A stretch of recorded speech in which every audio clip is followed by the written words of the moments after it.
What the question comes down to, really, is how are you going to make the most out of your life? What steps and decisions are you going to take to use your life instead of letting your life use you?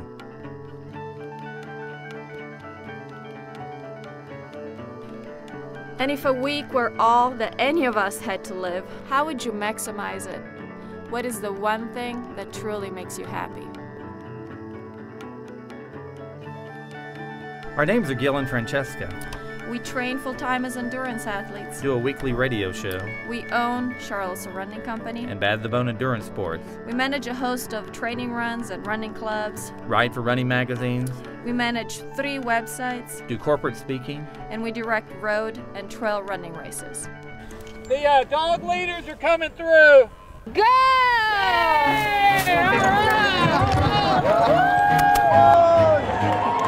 I could say I kind of knew them a long time before they knew me. I walked in here the first day and I saw Franny and I was just like stunned, because I knew who she was, and I have a quote of hers on my wall actually.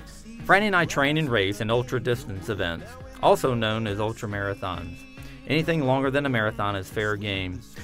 Our races range from 31 miles to 40, 50, even up to 135 miles, all on the harshest and most arduous terrains nature can throw at us. Gill and I have raced across the United States and all over the world, Hong Kong, England, and Italy.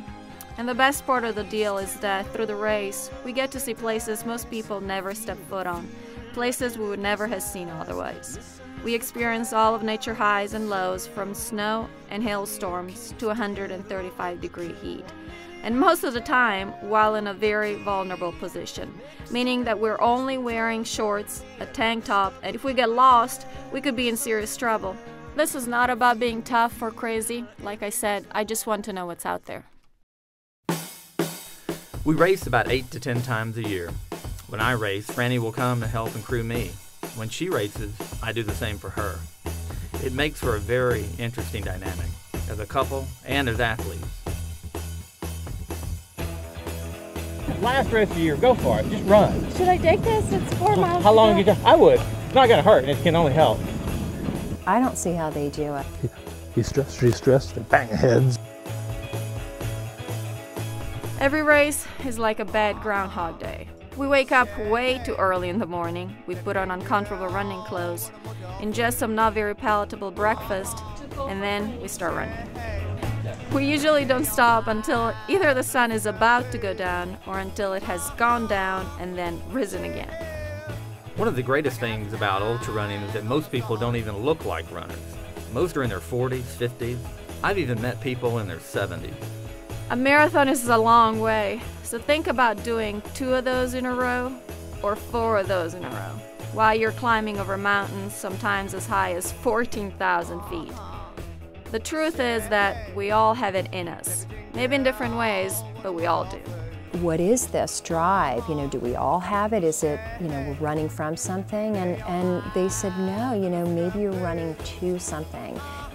It forms a starting point for people who are right there with me, who know that it's a good idea, people who want to start doing more outdoor or just having more physical activity in general, but haven't found the inspiration to do so yet. I love the challenge, but what brings me back is that ultras teach me more about myself than anything else I've ever done in my life, about my potential, my limits, and what is truly important to me. Good job, baby. This passion-driven lifestyle Jimbo and I share is so rich, it's so different day to day. Truly, it's not about running. It's about sharing some of the most beautiful places I have ever seen with them. It's about meeting new people every single day and taking them through this process of discovery about themselves and about their natural environment. They are family. I'm like the little kid seeing the parents argue. I think that what we really teach people is simply that they can. All of us can do much more than we think we ever could. Could you run 100 miles if your life depended on it? I guarantee that you could.